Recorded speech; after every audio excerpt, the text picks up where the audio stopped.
êtes sur le grand soir qui se poursuit. François-Xavier Noumon, bonsoir. Bonsoir Romain Dououi, bonsoir Latifou Boni, bonsoir ses amis téléspectateurs. Bon, vous l'avez déjà présenté, Latifou Boni, bonsoir. Bonsoir Romain, bonsoir à tous. Je l'ai juste évoqué.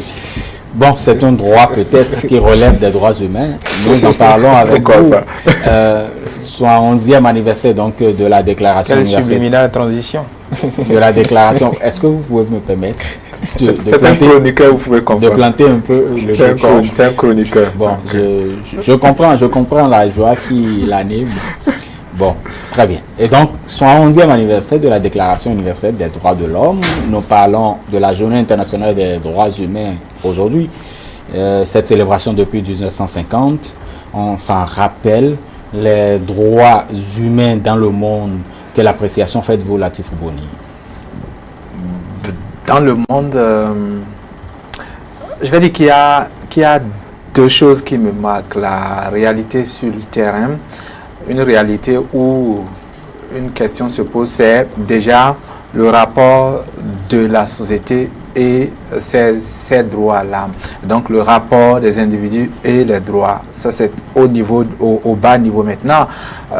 Le deuxième niveau, c'est, on va dire, l'usage de ce vocable-là qui enveloppe une réalité tout à fait, on va dire, complexe selon les cultures, mais son usage parfois un peu trop présent dans la géopolitique, si vous voulez, dans la politique et les rapports entre les États, avec parfois des États censeurs vis-à-vis d'autres États tiers, et donc ça pose parfois des questions, sinon ça pose parfois des problèmes. Vous verrez qu'au niveau de certaines zones, le plus souvent on est unanime que la pratique ou plutôt la priorité chez les gouvernants n'est pas forcément les droits de l'homme, mais que pour des questions d'intérêt que nous connaissons parfois, que ces pays-là ne sont pas sur la sellette. Et donc la lecture diffère d'une zone ou d'un pays à un autre. Parce que là encore, il faut aussi contextualiser. Les droits, c'est vrai que c'est universel, mais les réalités culturelles, les réalités sociétales font que les rapports que les peuples ont vis-à-vis des droits qui sont, je le reconnais, universels, ces rapports-là ne sont pas, on va dire, les mêmes d'un État à un autre, d'une zone à une autre. Et, je le disais, les censeurs, pour ne pas dire la communauté internationale invisible, mais tout à fait saisissable, ces censeurs-là, le plus souvent, n'ont pas la même rigueur dans le regard d'une zone à une autre. Donc, quelle lecture je fais? C'est une lecture d'un observateur apprenti au jour le jour. Très bien.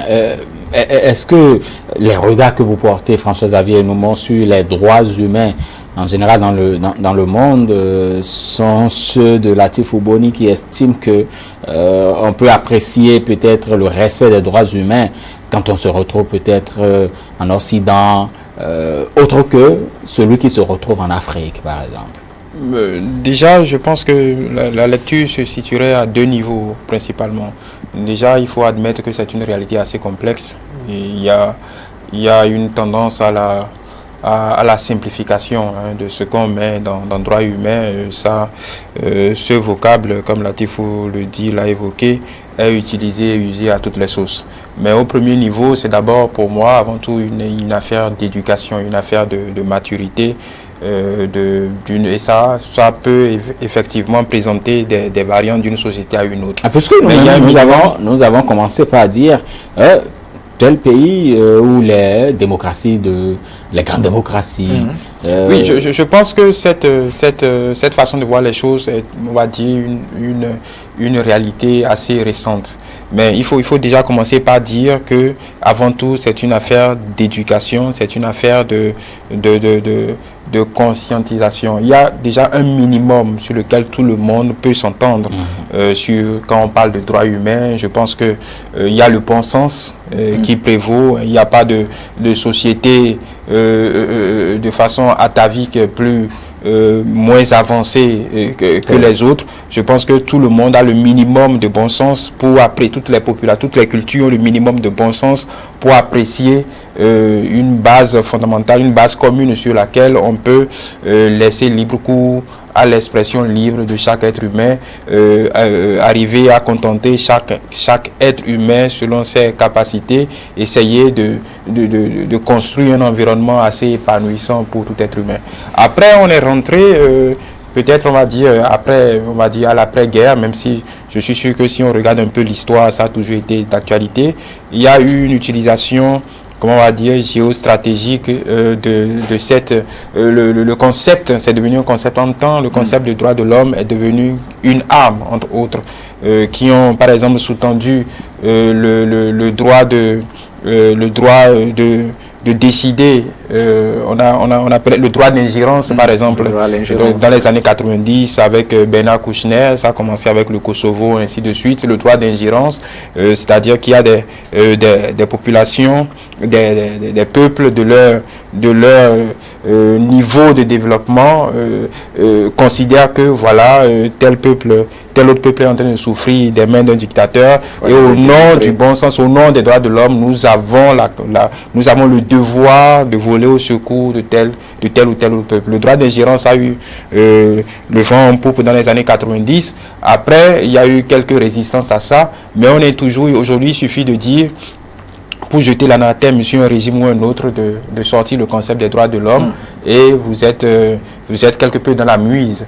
Regardez aujourd'hui, on peut, non pas qu'il n'y a pas vraiment de dérive aujourd'hui. Kabila n'est plus au pouvoir, mais il ne peut plus, une bonne partie de son régime et lui-même ne peuvent pas mettre pied en Europe, simplement parce que sous ce concept de droit humain, on peut vous priver de beaucoup de choses et vous pouvez finir devant le Conseil, devant la Cour pénale internationale. Donc en temps, le concept est devenu une arme, on va dire une arme de dissuasion massive, parce que les incidences sont quand même conséquentes. Et ce concept a été cuisiné à la sauce des rapports de force habituels entre les États. Maintenant, au niveau de notre société, nous-mêmes, il doit y avoir quand même un travail qui se fait. Je pense que ce travail se fait au jour le jour, où d'abord, je vais insister sur le fait que l'individu doit être responsabilisé. Et pour que l'individu soit responsabilisé, il faut que l'individu soit éduqué déjà à ses propres droits et à la façon de sauvegarder les droits de ses voisins, ainsi de suite. Donc je commence à commencer. Mais le problème aujourd'hui, quand on se retrouve dans nos États où la population est fortement analphabète, par exemple, est-ce qu'on a l'impression de ce que l'habitant, excusez, du nord du Bénin par exemple, ou au fin fond du Bénin, c'est ce qu'on appelle droits humains ou droits de l'homme.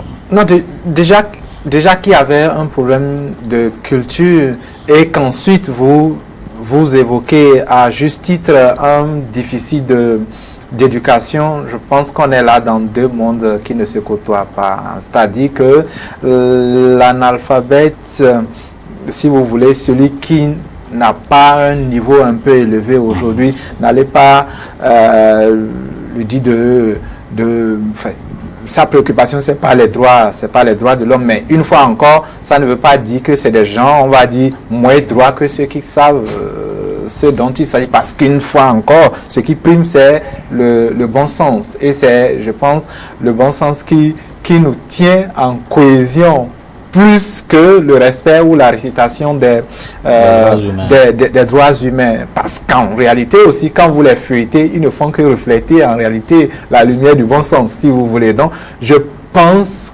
qu'on est loin de gagner le pari de la découverte par tout le monde du contenu de ces droits-là. Est-ce que les associations ou les structures qui pourront prendre cette défense ou cette charge-là de vulgarisation des droits humains ou de la promotion des droits humains je pense que les structures ne sont pas en manque? Non, les structures se battent dans ce domaine-là comme dans d'autres. Les structures font ce qu'elles peuvent. Nous avons l'impression qu'elles sont plus concentrées dans les zones urbaines, comme Cotonou, Porto-Novo. En fait, quand je prends le cas du Bénin, par exemple.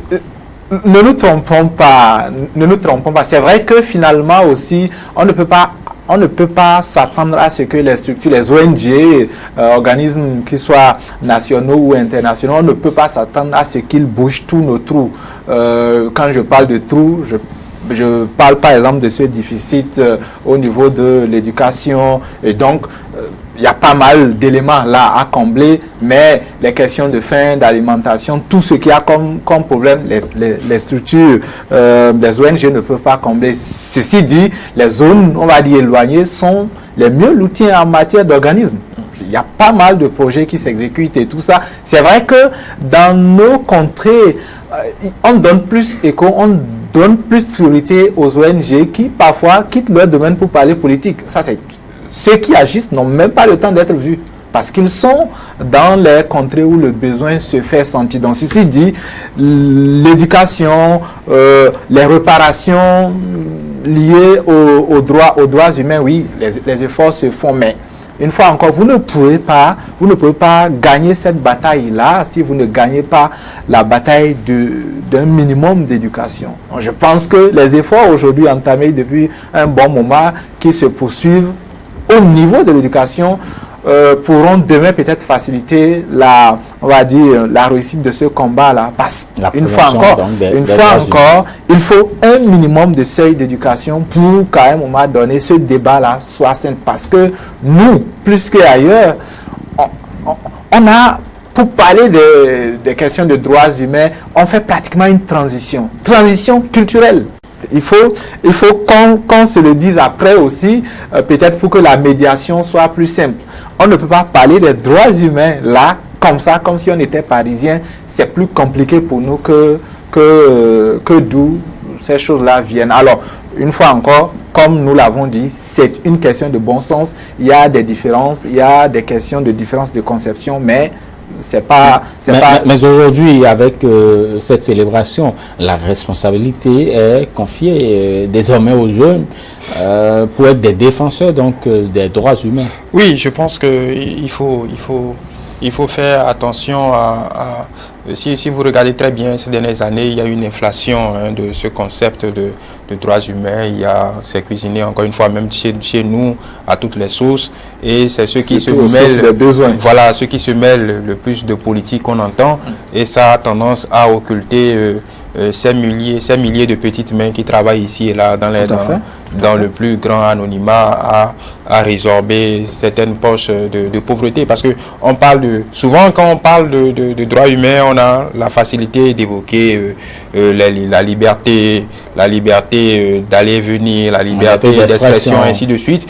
Mais il y a des droits basiques. On parle d'éducation. L'éducation est le premier des droits humains. La santé est le premier des droits humains. Le chef de l'État parlait de ça à Dakar la dernière fois, quand il parlait des besoins basiques ou qui paraissent extraordinaires, alors que d'autres pays les ont déjà assouvis. Le droit à l'eau, le droit à l'électricité, ainsi de suite. Ça, ce sont les besoins basiques, les droits basiques pour lesquels nous devions nous battre. Je ne dis pas que ces droits-là valent mieux que les droits humains et que la liberté d'expression, par exemple, mais c'est un tout. Mais aujourd'hui, vous ne pouvez pas aller demander à un paysan, je ne sais pas, de Lalo, de Tchoumi, qu'est-ce qu'il pense de la liberté d'expression. Il vous dira que ce qui le préoccupe, c'est déjà trop loin.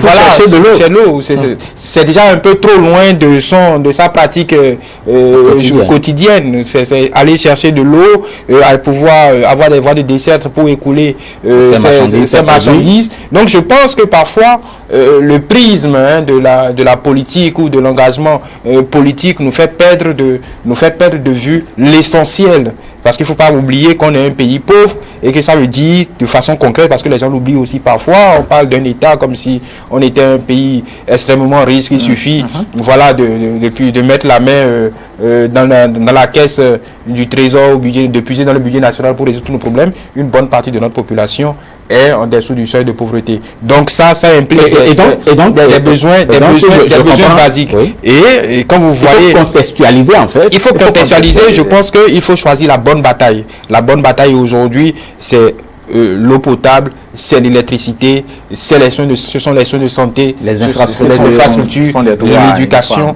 et on est en plein dedans. On ne peut pas dire que ces quelques droits que je viens de citer ne sont pas au cœur de l'action du gouvernement. Qu'on soit de quelque bord que ce soit, qu'on soit critique de l'action gouvernementale ou pas, on peut constater quand même de visu qu'il y a une bataille qui se fait, un changement structurel profond. Et je pense que ça, c'est le minimum des droits, le chef de l'État l'a répété, c'est le minimum des droits pour lesquels on peut travailler de façon constante pour les populations. Après, ça n'annule pas les questions autour de la liberté d'expression. Un droit n'annule pas l'autre.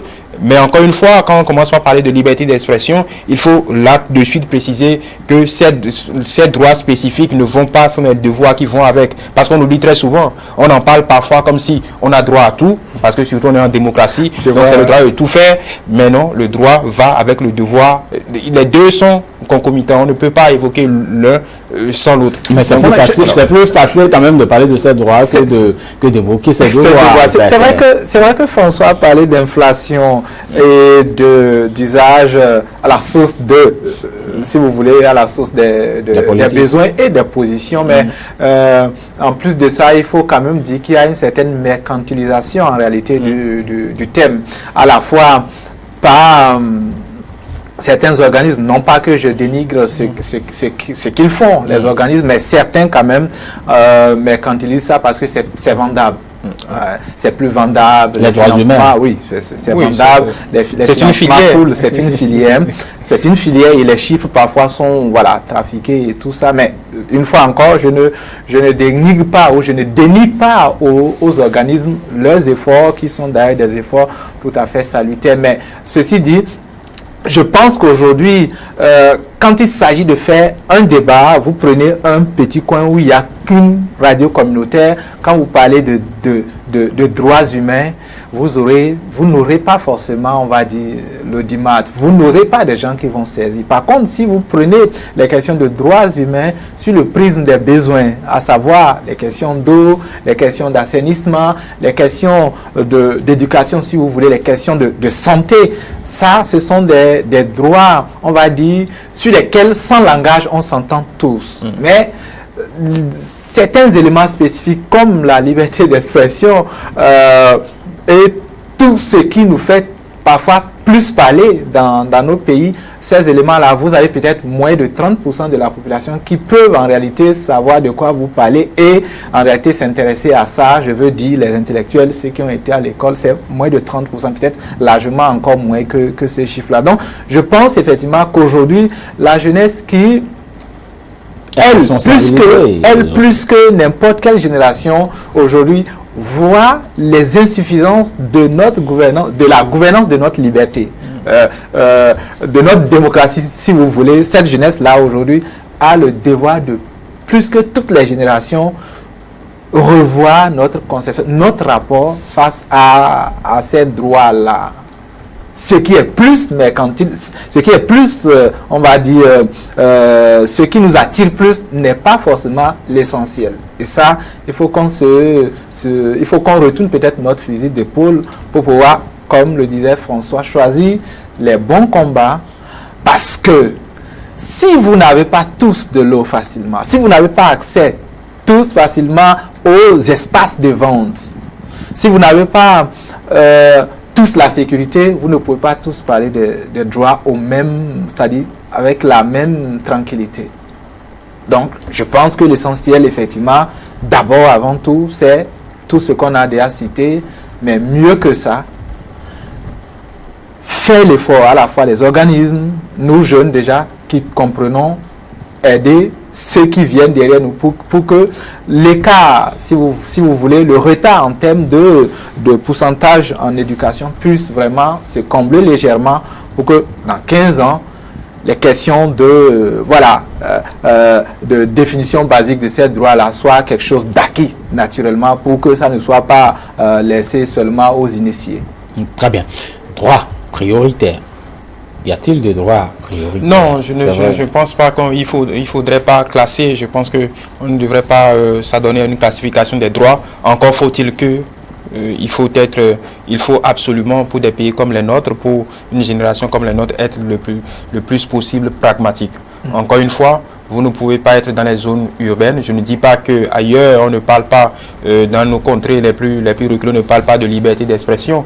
Mais je dis encore une fois que dans une société sous-développée, qui est encore en prise à des questions de pauvreté, d'extrême pauvreté, peut-être que la priorité est ailleurs. La priorité est la satisfaction des droits les plus basiques, c'est-à-dire droit à l'éducation, droit à la santé, droit à l'eau potable, droit... Vous n'imaginez pas, par exemple, ce que sans vouloir être dans l'encensement gratuit, mais ce que le programme des cantines scolaires a pu changer dans la vie d'énormément d'une quantité non négligeable de gamins. Et c'est un droit, ça semble être anecdotique, mais c'est un droit basique, avoir un repas quotidien, un seul repas quotidien, rien que ça, dans beaucoup de parties de notre pays, c'est un combat. Donc aujourd'hui, je pense que nous devons, ça ne veut pas dire que voilà, il faut mettre le combat pour la liberté d'expression sous boisseau, ainsi de suite, mais il y a des besoins pressants. Il y a des besoins pressants qui n'attendent pas moult débats pour être assouvis. Je pense qu'aujourd'hui, c'est cela l'urgence, et ça remet sur le tapis le fait que même si on s'entend tous sur un besoin, sur un minimum commun au niveau, on va dire, mondial, sous-régional, ainsi de suite, tous les pays n'ont pas le même agenda. Tous les pays n'ont pas le même agenda. Ils n'ont pas à avoir le même agenda parce que simplement nos sociétés ne sont pas au même niveau. Ça n'empêche, au même rythme, ça n'empêche pas le débat. Nous n'avons pas les mêmes problèmes qu'au Nigeria à côté, même si on a beaucoup de problèmes en commun. Donc on devrait travailler à fournir, à donner au maximum de nos compatriotes les droits les plus basiques et les plus accessibles. Non, ne pas classer, oui, ne pas classer, mais il ne s'agit du tout pas de classer. Il ne s'agit pas de dire que le droit à l'eau, à la nourriture et autres sont, on va dire, ceux vers lesquels, on va dire, tout le monde va tourner son regard et abandonner c'est le tout qui fait en fait la beauté de l'humanité. C'est le tout qui fait la beauté de l'humanité. Mais quand vous avez un appareil, un écosystème d'organismes qui se battent pour l'émancipation de l'homme, et que au même moment, vous n'avez jamais, c'est-à-dire l'écosystème d'organismes plus l'écosystème politique, l'opposition et autres, qui se battent tous pour, on va dire, la brillance humaine, qu'au même moment, vous avez un pays souvent en sérieuse difficulté face à l'insécurité et que personne ne marche, c'est rien, il n'y a aucun problème. Sauf le gouvernement, lui, qui se déploie à régler. Personne, ça ne dit rien à ni société civile, ni opposants, non. Mais, liberté d'expression, là, tout le monde est vent debout. Quand vous avez cette démarche, cette perception inégale en réalité des questions de droit, vous vous posez beaucoup de questions. Et c'est là, c'est sur ce positionnement-là que moi je veux voir la jeunesse. À la fois, à savoir que quand il y a des questions de sécurité, s'impliquer à la fois dans l'interpellation, mais surtout dans la participation. Réagir à corriger. C'est vrai, ce qu'il dit est important. C'est vrai qu'il serait vraiment intéressant de voir des gens marcher pour l'eau pour tous. Pour l'eau pour tous, par exemple. Je pense que tout le monde doit se poser cette question. L'éducation pour tous. On n'a jamais marché pour ça. Non, on ne marche pas pour ça. Ça viendra avec la maturité, ça viendra. Vous verrez le régime... Ne vous désespérez pas. Non, je ne désespère pas. J'espère vraiment... J'espère ça. Et là, pour le coup, de la part, je pense que ça... Là, pour le coup, ce serait une réelle révolution. Une réelle révolution. Tout le monde va se sentir concerné. Vous avez, jusqu'à présent, l'État qui se débat, par exemple, à avoir des enseignants pour tout le monde, en essayant on va dire, des mécanismes, en dédoublant des efforts, tout ça. Ça ne dira rien à personne. Mais croyez-moi, pour une insulte pour laquelle on va vous interpeller, vous, Romuald, tout le pays sera vent debout. Très bien. En tout cas, c'est bien compris. Merci beaucoup, chers amis. Latif Ouboni, journaliste. Merci à vous, François-Xavier Noumon, chroniqueur.